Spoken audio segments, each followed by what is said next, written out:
Welcome, everybody, to the Rye Town Council meeting of Thursday, July 20th, 2023. Please rise and join me for the Pledge of Allegiance.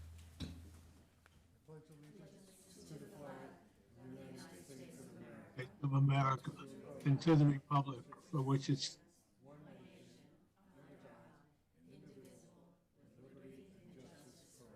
Please remain standing. Heavenly Father, bless this assemblage, grant us the wisdom to make every decision fair-minded and in the best interest for all its residents. Amen.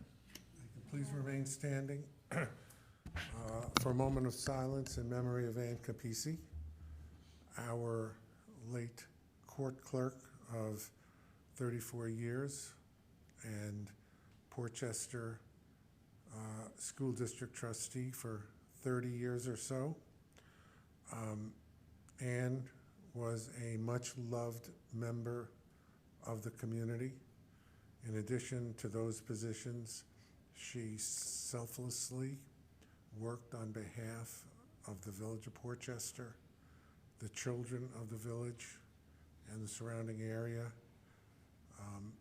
She was a devoted public servant, a devoted mother, devoted wife, and a gracious and wonderful human being. And I'm going to turn it over to Hope Vespia, who probably knew Ann better than any of us here. Hope? I've had the privilege of knowing Ann for over 50 years. Her husband and his family lived right next door to my grandparents and my parents. Amos Capisi was considered the most eligible bachelor until he fixed his eyes on Ann, and it was love at first sight. A year later, they were married, and they raised 4 beautiful children. Ann has to be the most caring, lovely, gracious person I have ever met. All the years I've known her, her dedication to the community, to the children of the school, to her family, and to the town of Rye is impeccable, immeasurable. I would often meet with her sometimes for a cup of cappuccino, which she loved, and I would call her and I'd say, Ann, let's go. And she says, oh, I'm working, Hope. Or I'd call her on a weekend, come on, Ann, let's get together. We need to, just have a little time together. And she goes, well, I'm at the court, I'm working, but I'll meet you later. We set a time because she was so devoted. She was a woman of humility as well. Her children were just super achievers, and I would ask her about them, and she would share things, but she never bragged. She never shared a lot with them, but they were amazing young people. And she sponsored 3 children during her years raising her children that came exchange students, and also a highlight was when there was a child from Indonesia that needed a special surgery and a life-saving surgery, and she nursed that child to health. And these are things that are so unknown, unspoken about her, but I think she should be praised for everything she has done throughout her lifetime.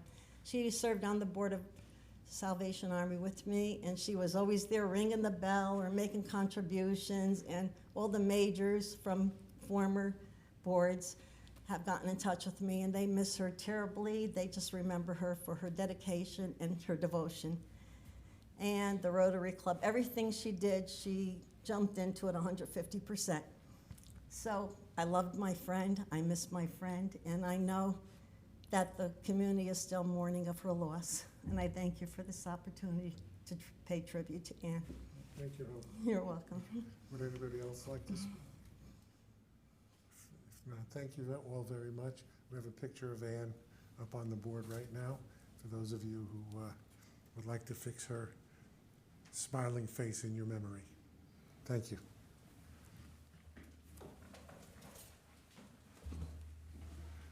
Debbie, please call the roll.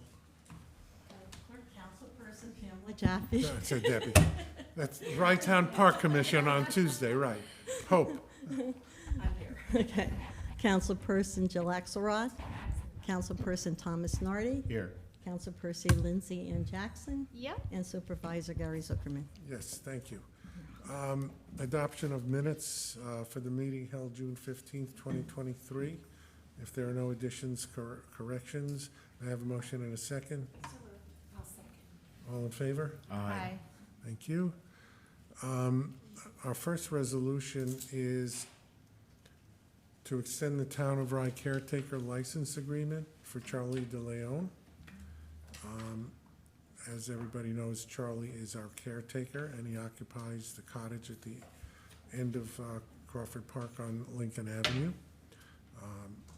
He entered into a two-year agreement with the town 2 years ago, and has requested an extension, which is provided for in the agreement. So this is a simple extension of the existing agreement.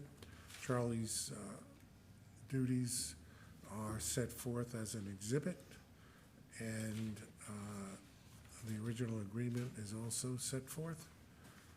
So, are there any questions about the item? Yes, does he get, after this 2 years, does he have another 2-year? Yeah, he can request it, but it's up to the board Okay. to determine. If there are no other questions, may I have a motion and a second? I'll make the motion. I'll second. Hope, please call the roll. Councilperson Jaffe? Yeah. Councilperson Axelrod? Yes. Councilperson Nardi? Yes. Councilperson Jackson? Yes. And Supervisor Zuckerman? Yes. We're going to skip the next item because we have a short presentation from Heritage Consultants. The presentation and resolution is to engage Heritage for ground penetrating radar, an unmanned aerial vehicle, high-resolution photogrammetric gravestone surveys of the African American Cemetery. Many of you here and watching on TV may have seen the ceremonies at the African American Cemetery. We received a grant of $35,450 to conduct this. This is something we've been trying to accomplish for a few years.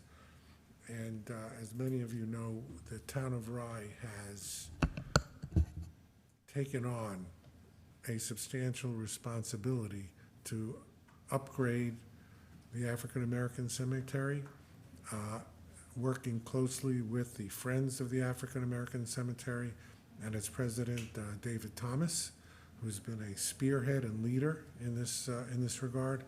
And anybody who sees the cemetery today and compares it to what it was a number of years ago will notice an immense difference. And speaking of that, we just finished our latest project, spearheaded by our Director of Grounds and Facilities, Vic Federico, and Councilman Tom Nardi, to enhance the drive entrance, which was substantially overgrown, to make it accessible to more people who wish to visit the cemetery. And I thank both of you for that. Without further ado, the floor is yours. Thanks. So I'll just talk a little bit about, Introduce yourself. so my name is David Leslie. I'm a principal investigator and director of archaeological research at Heritage Consultants.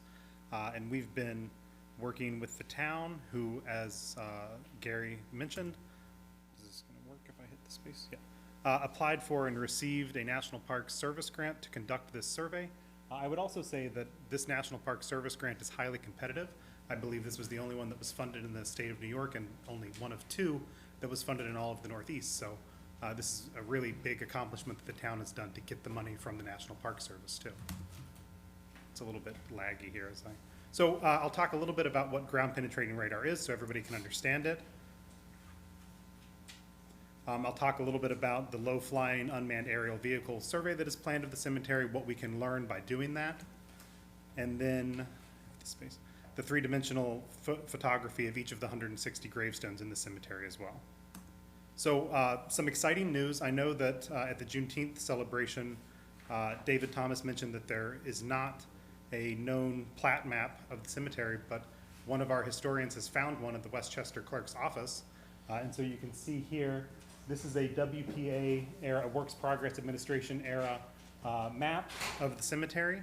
It's a low resolution copy. We're going to get a better copy from the clerk's office in the next couple of weeks. This only indicates veterans of the Civil War or World War I in the map, but it's a good starting place. So it's something that we can build with the ground penetrating radar survey and all of the tombstones that are within the cemetery as well that we can coordinate with this plat map. This is just an image of what the cemetery looks like today, and this is an image of the ground penetrating radar machine that we will be using.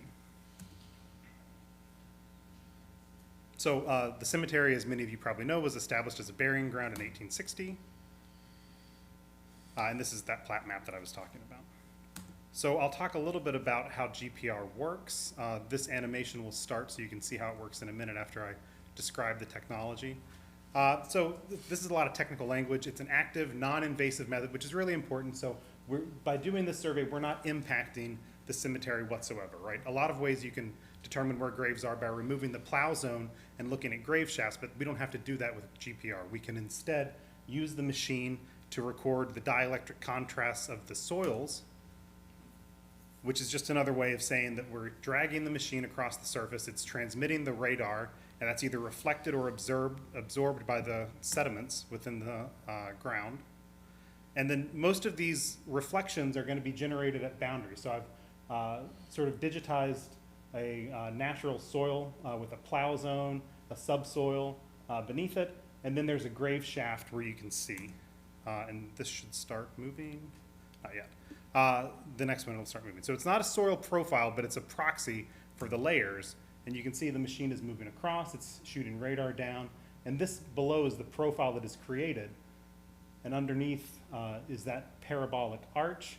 And that's what the coffins look like in a radargram. But also what's important is that there's these cuts in the stratigraphy here and here, which help us determine where the grave shafts are too. So sometimes coffins have deteriorated and you don't get that strong parabolic arch. But in any case, if we see the cuts with the stratigraphy, that helps us as well. So another way of looking at it is here. And this is just like a little bit of the physics of how it works. So again, we've got the machine scanning the surface.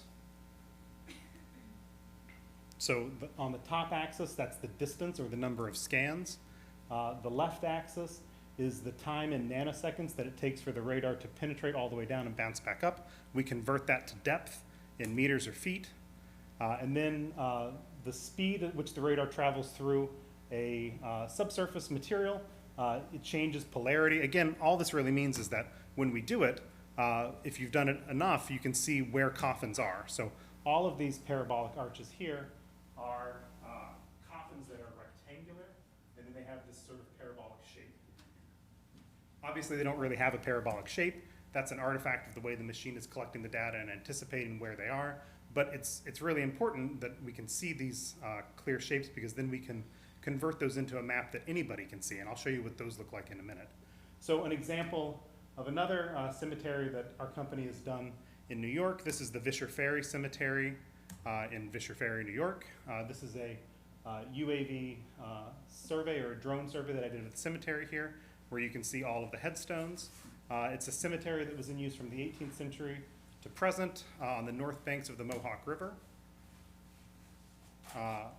And then this is just another way of seeing what we can learn when we do this UAV survey. So it's really clear where the monuments are, but you can do this bare earth hillshade like a LiDAR map that you've probably seen, where we can also see exactly where the headstones are too. And then we take those profiles from the Vischer Ferry Cemetery, and you can see here, because we've got each of these grids where we're collecting, each of these red rectangles are either marked or unmarked burials that we discovered during this cemetery, as well as a gravel driveway in the bottom that's really highly reflective. So, as I said, there were several marked and unmarked burials that we discovered. And this is what we can expect. This is an animation of depth from the surface moving down when we do the survey at the African American Cemetery. And this is just an example, again, what those individual profiles look like with those parabolic arches.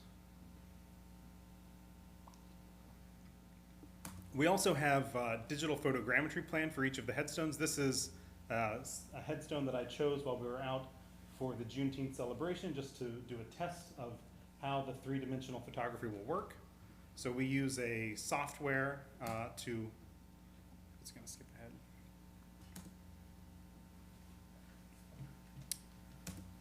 So you can see here, these are all angles that I took pictures around this headstone, and that's the three-dimensional model. Underneath, you can't see it very well yet.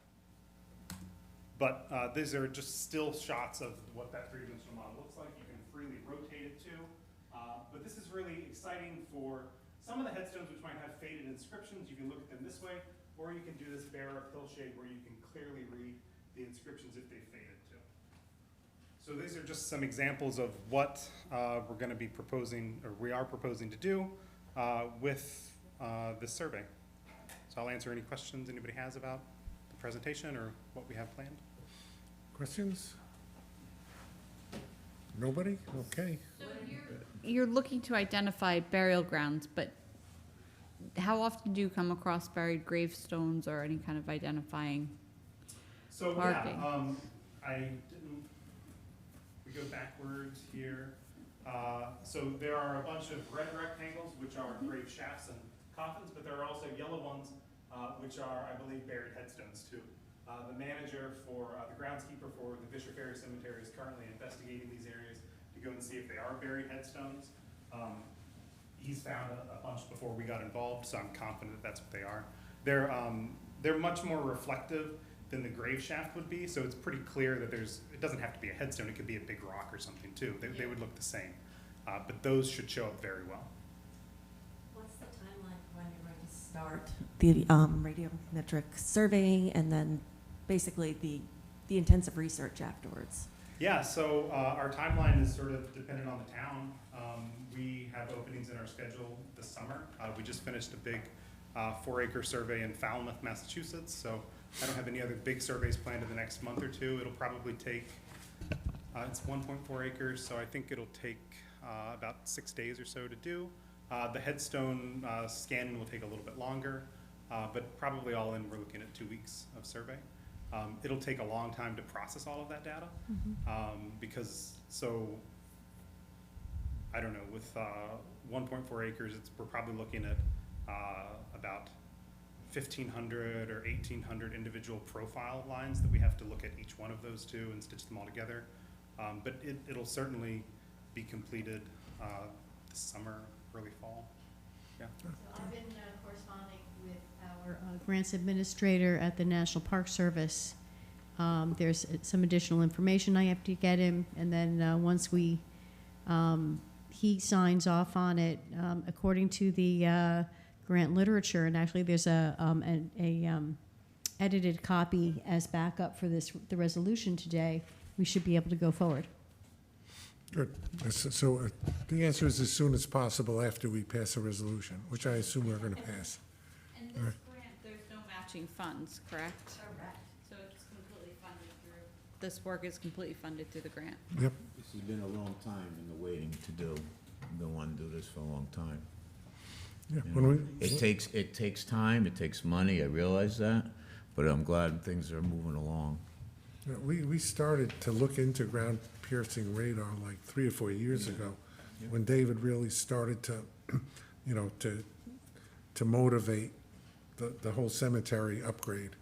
And this, I think, is the final piece. And other things we're doing is working with the Osborne, which owns the property next door, to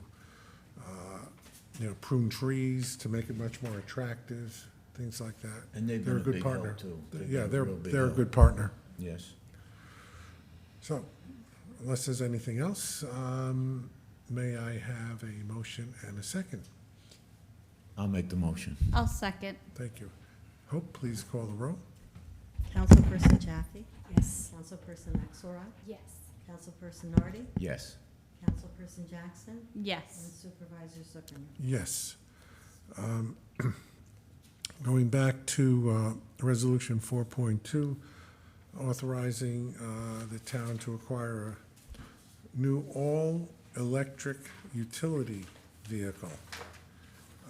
This is something that we've been speaking about. This is something that is one of the last steps that we have in making all of our town gardening facilities totally electric, moving away from gas power. And we have a grant for this as well. We had actually put, I think, was it Debbie, $40,000? How much was in the budget for, we were gonna put it for the electric truck, I believe it was 40. Yeah, we set aside 40. right? So we set aside $40,000 for the purchase of an electric vehicle. Lo and behold, we got a grant from the federal government, Department of Energy, for $76,000. And we're gonna use that to purchase an electric truck, pickup truck, to replace the pickup truck that is not quite so serviceable anymore. And we also have a grant for $15,000 for NYSERDA, from NYSERDA.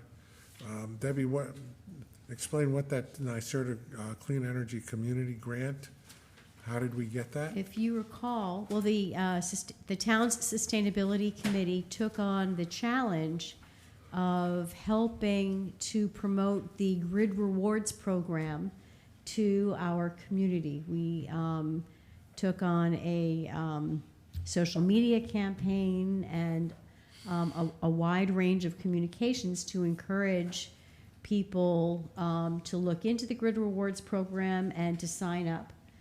In fact, the town has now signed up as well. And it is a program whereby Con Edison notifies us when there are peak demand days. And if we can reduce our utilization of energy, at the end of the season, we receive a check for some of the savings. So that's the program. It was first rolled out for consumer users and just recently for commercial and municipal users. So we were very successful. We signed up a sufficient number of people, or I would say a sufficient number of people signed up, and the result is that we've been awarded a $15,000 grant for the purpose of purchasing. We had to submit and be approved for what we propose to do with the funds, and it has to be a green project that saves on emissions. All right, so that's where the $15,000 comes from. And Vic, sitting in the back, has obtained pricing for vehicles. And the list price of the vehicle is $34,609.97, pretty exact. And that includes several additions. But if we purchase by July 31st, we get a discount of over $7,000. So with all of the discounts and the grant, the total outlay for this vehicle of almost $35,000 will be about $12,600, which is a considerable savings on a vehicle that we needed anyway. Have I phrased it correctly? Yes, you Vic, have, Debbie? Mr. Supervisor. I would add in addition that our old Gator is now needing repairs on such a regular basis. It's costing us to keep it in service. Right. We But really need but to get We'll rid be of able it. to sell it. That's the plan. Right, so we'll save even more money. Okay, excellent. Do you want to say anything, Mr. Federico? No, actually, Vic Federico, Director of Grounds and Facilities, you pretty much covered it all. They did drop off this UTV for 2 weeks, Greenworks did, and we rode it around. It is street worthy if, we wanted to put plates on it. They have 3 different settings for speeds. The park speed is no faster than 11 miles an hour. It can reach up to 25 miles an hour, which makes it street worthy. That's for Tommy. But it also comes with a plow, as Mr. Supervisor was saying, which means in the wintertime we'll be able to push snow in areas that we can't get with a plow. So it's a smaller I'm just curious, what kind of warranty comes with it? I know when it goes into commercial, usually the warranties like drop next to nothing. The warranty, I'm pretty sure, is 3 years, Tom. Okay, any questions? Anybody? Council members? May I have a motion and a second, please? I'm sorry. She can move, I'll second. Oh, I thought you had a comment. Oh, I'm sorry, I thought you No, were that's ready to okay. move. Okay, So. we have a yes. motion and a second. Hope, please call the roll. Councilperson Jaffe? Yes. Councilperson Axelrod? Yes. Councilperson Nardi? Yes. Councilperson Jackson? And Yes. Supervisor Zuckerman? Yes. Our next resolution is to extend the contract of Millennium Strategies. Millennium is our grant writer, and we have been using them for the last several years, as has the Village of Portchester and the Village of Rybrook and the City of Rye. But I think we were the first. Their contract expired on April 30th, and the proposal is to simply extend that contract at the current rate to the end of the year. We have been advised that there will be an increase next year, but that's not going to affect this extension. And just for the, I know Lindsay was at the park meeting as a commissioner the other night, and we are working with a company called Sea Grant, in addition to working with Save the Sound. And Sea Grant actually provides funds for us or any community to hire and pay for the grant writer. And I think the grant is up to, I think it's a maximum of $10,000, which is more than 50% of the cost of our grant writer. Am I correct, Debbie, with the numbers? I can't confirm. Okay. We'll take that as gospel unless somebody else contradicts me. Amen.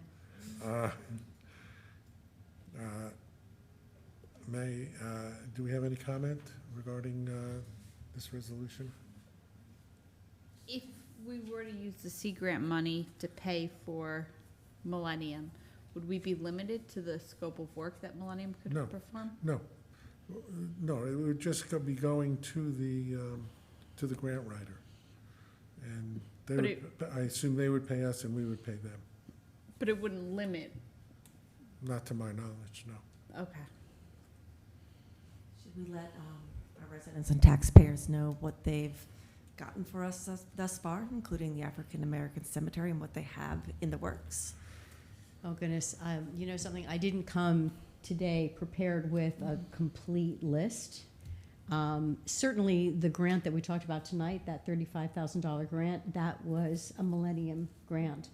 Later in the meeting, we'll be talking, I'll be giving an update on the Otter Creek Bridge, the South Barry Avenue Bridge over Otter Creek project, and that is a grant that was also written by Millennium that is, several $1 million.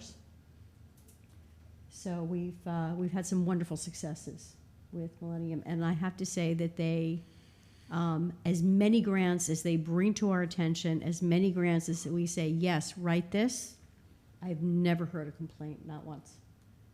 They just write it and submit it. They also did a lot of administrative work for us during COVID when grant writing wasn't, the state was not accepting grant writing because of COVID.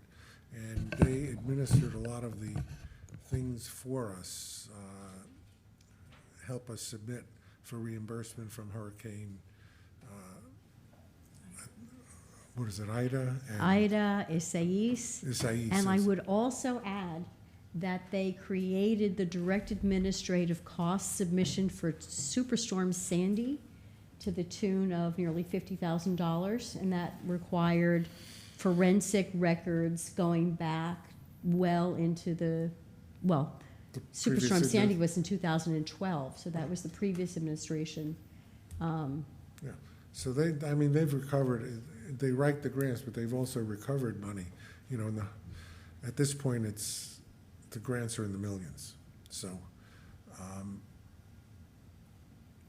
and I'd also like, I had Debbie attach a memo because we did this at the Parks meeting the other night, but the applications that are being submitted for the CFA, that's consolidated funding application. It's a centralized application process for different areas of the state. We're applying for renovation of the interior of the bathhouse at Rye-Town Park. Most of these are Rye-Town Park. And the estimate is over $850,000 for that. The bathhouse retaining wall, we call it the shower retaining wall because the shower's on it, that's falling down. And that estimate is $467,000. And I think the most exciting of all is the Green Innovation Program. The parking lot at Rye-Town Park, the estimated cost is $2.5 million. The other grants are 50-50. In other words, we have to match 50%. Green parking lot, we only have to match 25%. And we're seeking additional funding for the local match through different sources, through the county, the federal government, et cetera, so that our taxpayers do not have to come up with the full local match.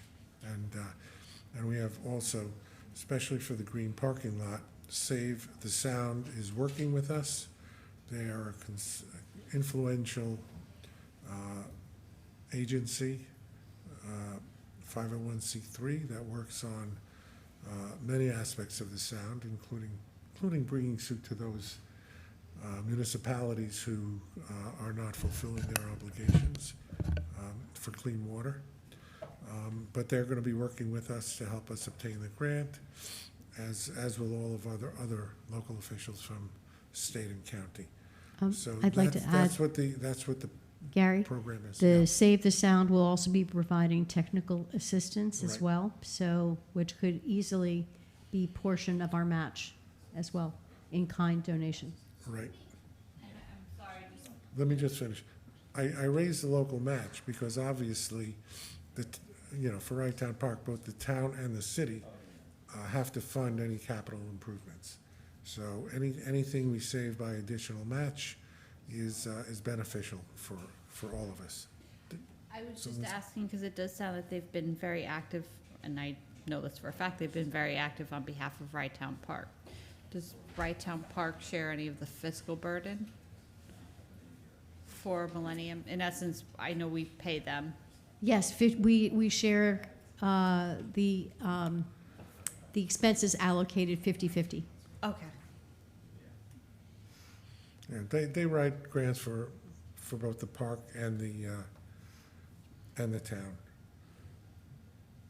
Whatever we need to do. Any other questions? If not, motion in a second, please. I'll make the motion. I'll second. Councilperson Jaffe? Yes. Councilperson Axelrod? Yes. Councilperson Nardi? Yes. Councilperson Jackson? Yes. And Supervisor Zuckerman? Yes. The last resolution is to authorize the reappointment of Randy Rabinowitz for a new term on the Board of Assessment Review. Randy her term expires September 30th. She is the representative from Rye Neck, and by agreement with the Village of Mamaroneck, the Board of Assessment Review always contains one member from Rye Neck, which is part of the town of Rye, as you all know. Terms are for 5 years. They are compensated at the annual rate of $2,500, and this has been standard for many, many years.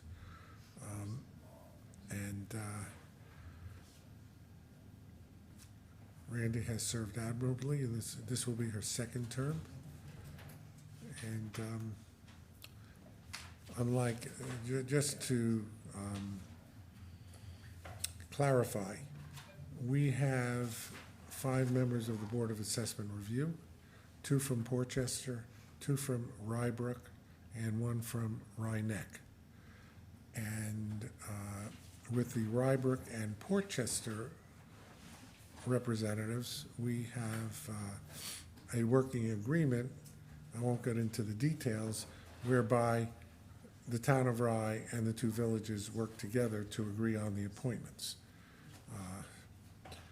Hope knows the details of that. I think it's almost too difficult to explain, but that's how it works.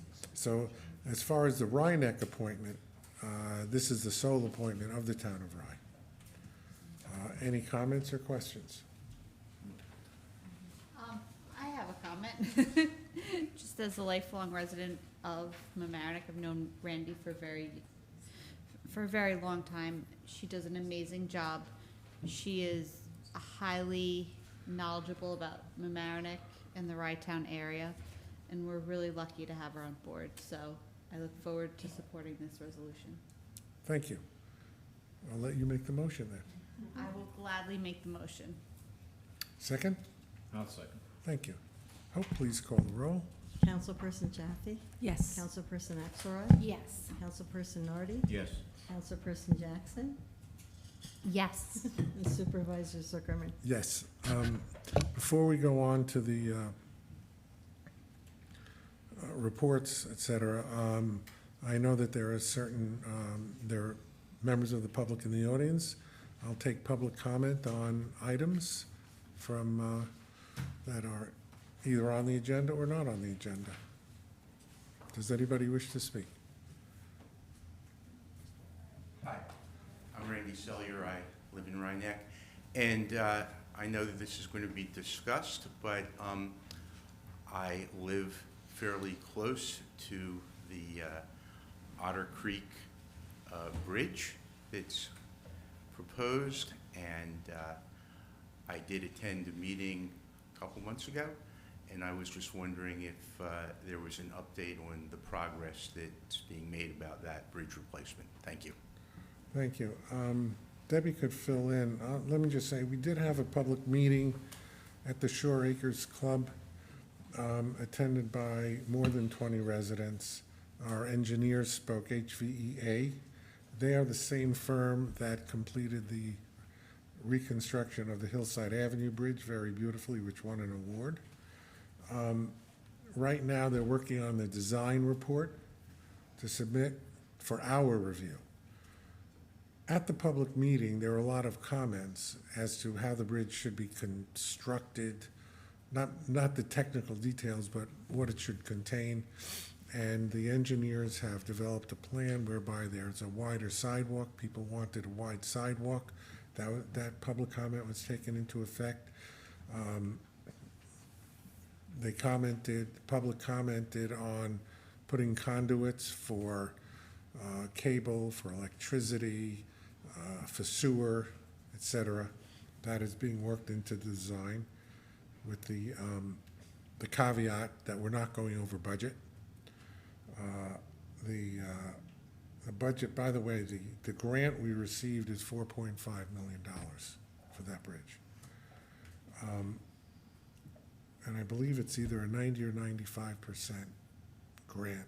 Debbie, you remember it's 90 or 90. 90% grant.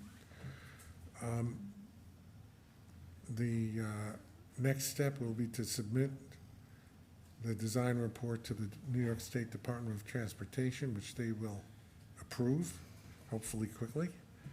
And then the final design phase will be entered into, construction plans, obtaining environmental permits, obviously from the DEC, and we, the town board, will do the seeker.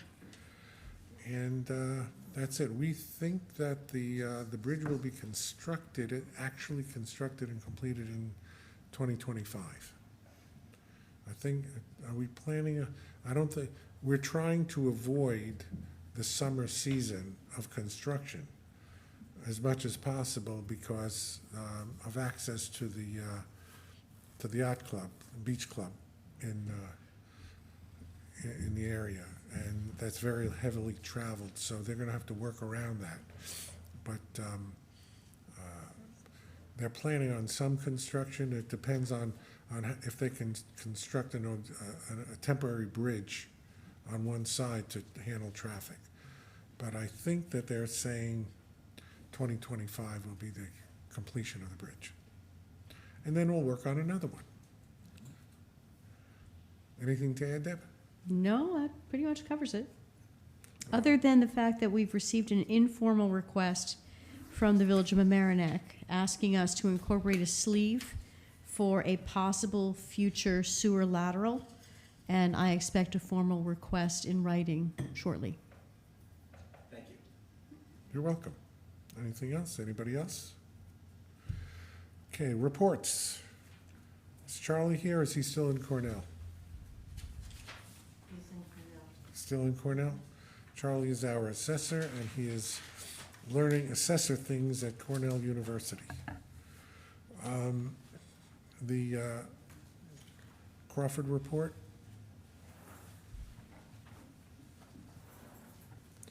There is a new format, and if the board does not like it, then you can blame me. Okay? Do not blame Camille. We're trying to hone this to be both comprehensive and simple. Hopefully. I think we made it, though. I think we got where we wanted to be. So I'll start tonight with a report that we had originally done back in April. We talked about possibly doing it on a quarterly basis. It is a report that shows where all of our patrons reside. We have 4 patron categories, being resident, non-resident, nonprofit, and municipal.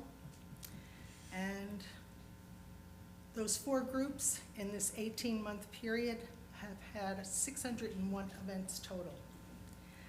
And if we look at the residents and we break it down by zip code, there were 310 events for residents, and that's 10573 and Rhinebeck, 53. Portchester had 173 events, which is 63% of the events that the residents have had. Rybrook is at 41%, and Rhinebeck is at 3%. Okay, any questions on? No, I'd just like to make a statement. I know, I happened to catch one of the Portchester meetings, and a statement was made that Crawford Park is only for Rybrook residents. And I just want to say publicly that's obviously not true, since 63% of the resident events are from Portchester.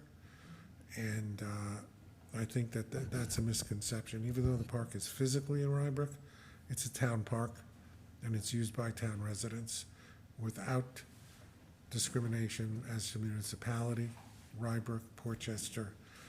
There may be some discrimination against Rhinebeck, Lindsay, because it's only 3% of the events. But that's not due to town policy. That's, I think, because some Rhinebeck residents are just not aware of this wonderful facility and that it's available for their use. Am I correct? What do you think, Lindsay? Is that about right? Yeah, I think we're getting there, though. We're trying. We're trying. We still, a lot of people from Rhinebeck have been using the park in the last year and a half, so it's getting out there. Good. Okay, Camille, I'm sorry to interrupt. It's okay. Non-residents, 10% of the events, as well as nonprofit organizations, which are also 10% of all of the events. Moving into the municipal category, they are at 29% of the total number of events, Portchester being 55%, Rybrook 21, and we didn't put Rhinebeck in there, but we did include Town of Rye community programs. And those are the programs that we sponsor here for the community. It's meetings like this that we have, and that is at a 24% usage. Any questions? Does this also include the school boards as well? Absolutely, yeah. It's the schools, it's the Board of Elections, it's the firemen, it's the scouts. We have a whole list. I'd be more than happy to take you through. But they are here on a regular basis. And now the next slide, and final slide, actually, is just to give everyone an idea of where we are in terms of our budget. As of July 15th, we have had probably somewhere in the neighborhood of 135 events between all of our private events and the classes and sports that we have. And the good news is, Davey, that we have reached our budget. Now, these numbers are gross. Our budget was also calculated gross. And we're there. So hopefully we will have a lot more to report towards the end of the year. We are expecting a lot more bookings for the balance of the year. And in terms of where we were last year at this time, it was 198,000. Moving over to the municipals and schools, the fees waived are 235,000. That's approximately 85 events that have taken place this year. And last year, we were at 175. The school was using us a lot less last year, so that has made a difference. Any questions on that? I do not. Council? Questions? And I know you have a last slide. So, don't forget, we have a lot of events coming up. Tomorrow night, rain or shine, we're gonna have the Black Panther Wakanda Forever Family Movie Night, 8:30. It's gonna be right out front on the Great Lawn. And if anybody had gone around the back of the mansion, you'll see an incredible structure that's in process, and that is the stage for the Portchester Council for the Arts performance of Little Mermaid, which will be next Thursday. There's 2 performances, 2 p.m. and 6 p.m. I think everyone that works in this building can sing every song that they're going to be performing, because we hear them every day, all day.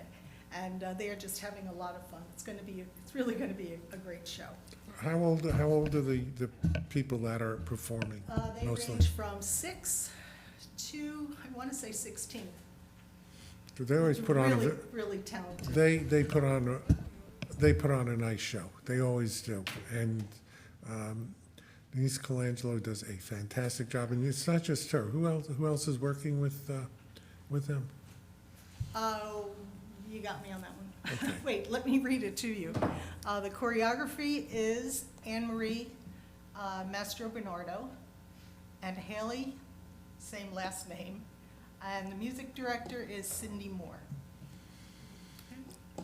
So they always do a wonderful job, and we are so happy to be able to host them.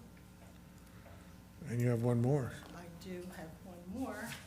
And Gil Paris will be back on August the 5th. Gil Paris and Friends, which is a different group than we had earlier this year, but I'm pretty sure it's the same group we had the first time they came. So a lot of wonderful musicians. Is that the one with that certain baseball player who may or may not appear? Could be. I Okay. can't say for sure, but We- good possibility. We're not allowed to say No, for we're sure. not. No, we're not. But I'm sure we'll get a great turnout for that. Just keep our fingers crossed for the weather, because Gil always does a fabulous show. Gil's a great guitar player. Yeah, he He's is. a phenomenal guitar player. And your friend was very good last Yes, time. yeah. What was his name? Curtis Winchester. Curtis Yeah, Winchester, vocals, yes. graduate of Portchester High School Yeah. with And Marshall, Count- and Marshall Topol on bass. with Tommy, his buddy. Former neighbor of mine. Yeah, I didn't play. Okay, Okay, that's it Thank for you, the program Camille. report. Camille. Vic? Yes. Are we getting salsa back? And I was very sad at Oh, the my rain goodness, date. yes, thank you for Okay. saying that, September 8th. They will be Great. back. Yeah, everybody was disappointed that we had to do a rain date. But yes, we were able to do that, and we will be promoting the new date very shortly. Thank you for mentioning that. Anything else? No? Thank you. Thank you, everyone. Vic? We have somebody put the slide up for the gardens? It was up, and now it's disappeared. had to wake up the computer.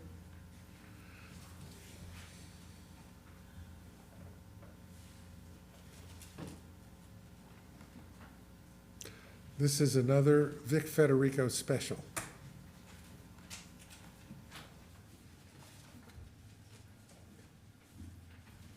Since I've been here, we've been talking about community gardens. And it's been going back and forth and back and forth. Well, this past year, we had culinary classes with a group called Fiddleheads Culinary School. Throwing an idea back and forth with Renana about farm to table for children. We came up with basically I came up with the idea of container gardens for children so that they can learn how to grow the plants, harvest the plants, nurture the plants, and then bring them to the table and cook them. I keep touching it, it gets bigger and bigger. We've now completed 3 containers out there, which we were paid for by the Friends of Crawford Park through a grant. And it's taken, people are stopping and asking questions. We're going to have another 3 built shortly with a donation from Paraco Fuel.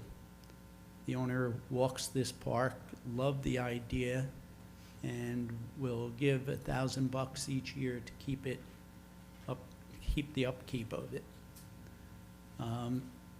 We've also had a woman contact us about putting a plaque on one of them for her mother. And she talked about also purchasing one of them. So, for a startup, and we still have to see how it goes. I think this is a tremendous idea. And I know the culinary teacher is ready to go, and we have one completed with soil. As you can see in the picture there, there's a gate going in, there's deer netting around the top of it, and each container can be locked. So we're taking care of all the possible animals and people that want to pick tomatoes. So we're in process, and in the fall we're going to start planting shortly. And in the fall, the class will start. We will start planting some fall plants, and the children will be harvesting whatever we have with the culinary teacher growing in the gardens. So that's pretty much what I have to say right now. Vic, thank you. I mean, this was a great idea you had, and I think you deserve all the credit for it. It's not only, it accomplishes a lot of purposes. Not only does it provide a learning experience for the children to learn how to grow and provide the food for the cooking class to cook with, it furthers our goal of sustainability. And I think it's wonderful. But I keep asking you one thing. Where are my butterflies? We're getting to that, don't worry. Good. I've been in contact with a gentleman. All right, So we're we're getting looking to that, forward yes. to butterflies in the park. Yes, we're looking at a butterfly garden, so We actually have a lot of milkweed that we rescued from the county, so yes. Vic takes. What does that mean, everything. rescued from the county? You want to talk about what you did with that one? Hold it, is it legal? Yes, of course. They contacted us. They contacted us. There were basically small fields of milkweed in, what are they called, the barriers between lanes, and they were going to get mowed down. So they asked if we had staffing in a place to dig this milkweed, which was already an active butterfly garden, and bring it here to Crawford Park and find a home for it here in hopes that we would become a haven for migratory monarchs and other butterflies. And Vic and his team went out at the crack of dawn with shovels on basically a major roadway and dug up milkweed and brought it back and founded a home here. Great. So Thank you, we are- Pam. For those who don't know, watching on TV or video, Pam is our sustainability chair and doing a wonderful job. Thank you. We have to get those back started again, but these gardens actually are something that the committee was talking about 3 years ago. And actually, Trustee Payan, thank you. You did provide us with a lot of inspiration with the work you did in Portchester. But I love, Vic, that as we're entering a time of potential food insecurity, and we had talked about this with the Westmore News, we're teaching children how to grow their own, which could become a very important life skill. So I really appreciate what you've taken under and turning Crawford really into not only a living environmental space, but a learning space. And it's just, you provide a vital resource for the community. Thank you. Thank you all. Thank you, Vic. Dave, finance report? It's been submitted. Just submitted? We're doing, are we doing okay? Yeah.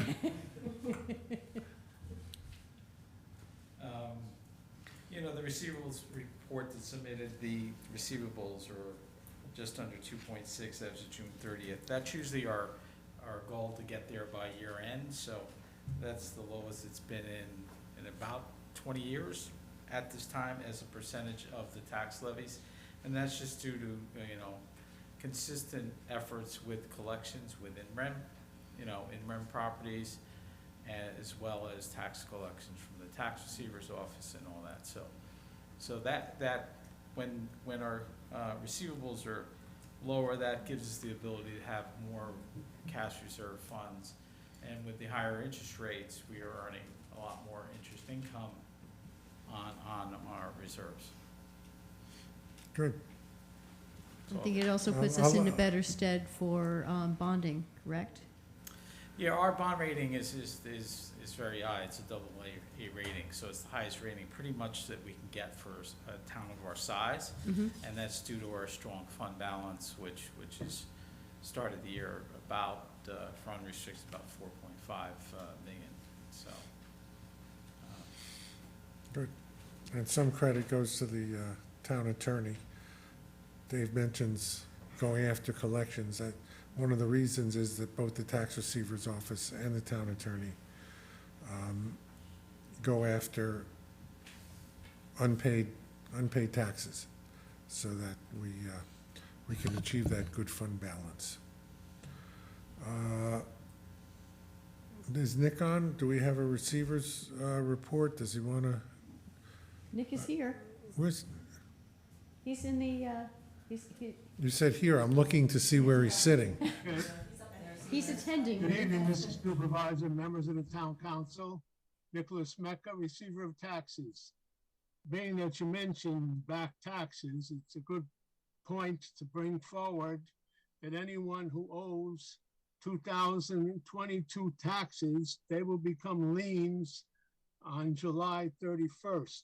So you have 10 days to clean those up, which is very much in your favor, because the property tax lien can affect your borrowing power for interest rates. So you have 10 days. If you do owe 222, please contact us and get it cleaned up. Thank you. Thank you, Nick. Clerk's report is submitted, and I see an item here on the mobile shredder.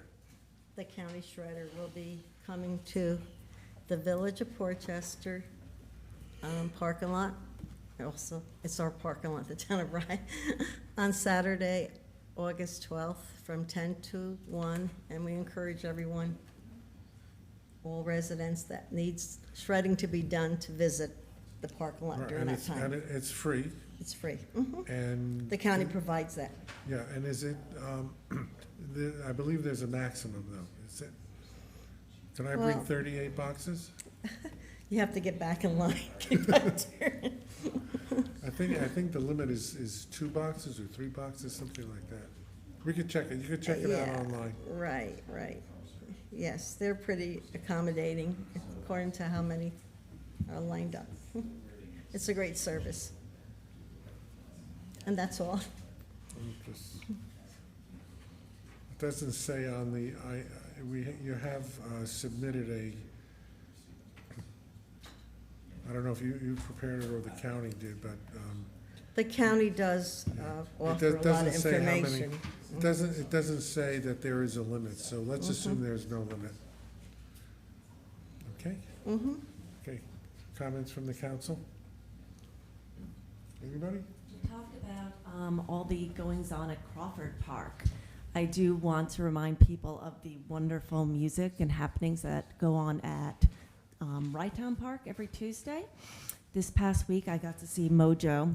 They were the local band that played during our Pride Festival, and they came to Right Town Park, and it was just a beautiful night on the sound, listening to music.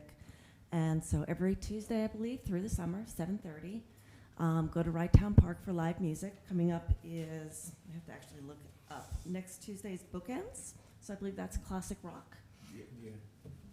And then something exciting that I didn't know if you were going to talk about, Gary, was the commission actually approving for free local resident admission onto the beach Tuesdays through the rest of the summer, plus working with the county to get the Beeline bus to bring residents from Port Chester to Right Town Beach. And that's just another thing I thank you for. It came up in conversations many years ago that this actually, you know, that leaders of youth groups in Port Chester are worried that the children who live there don't have enough access to green space, and it's hard to get to the park, and it's hard when you don't have a vehicle, or you don't, and how do you get there safely? So thank you, and thank the commission, and I'm sure Debbie's going to talk about it, but for providing this service to the town.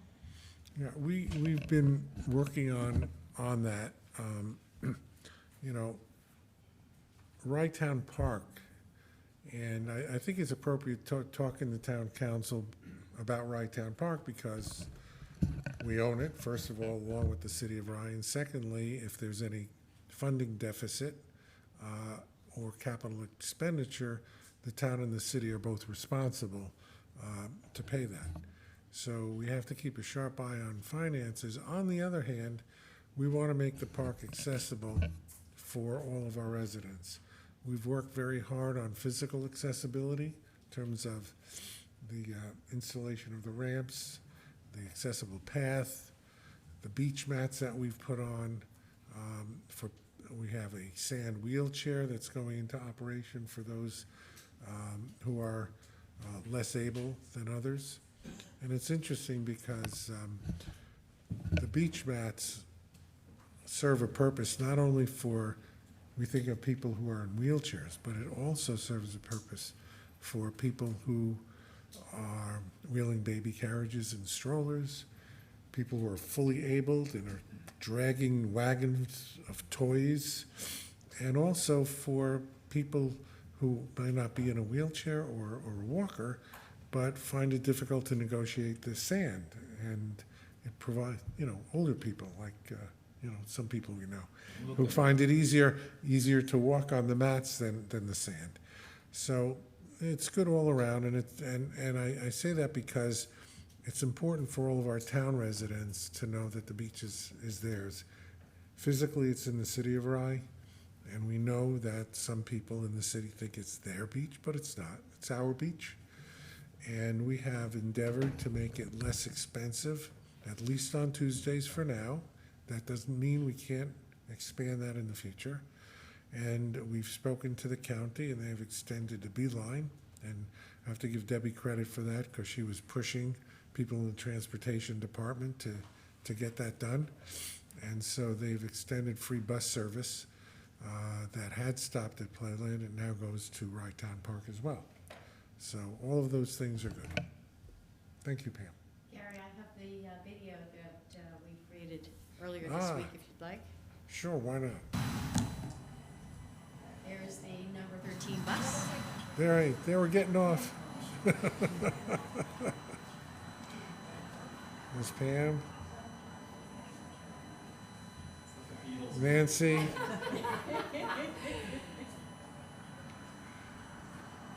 So, I mean, actually, we went to the park and Nancy Barr and Catherine Parker, Mayor Cohn, Mayor Klein. Well, there's a picture. That's at the bus stop in Portchester near the overpass. You can see everybody. At the beach balls, yeah. Catherine Parker brought a boogie board. The bus was more on time than we were. Honestly, the bus was perfectly on time. Okay, very good. Thank you, Deb. You're welcome. While we are on the topic of videos, I have a follow-up from last month's discussion of the CGI produced videos for us about the town of Rye. A question came up with regard to what the letters CGI stand for.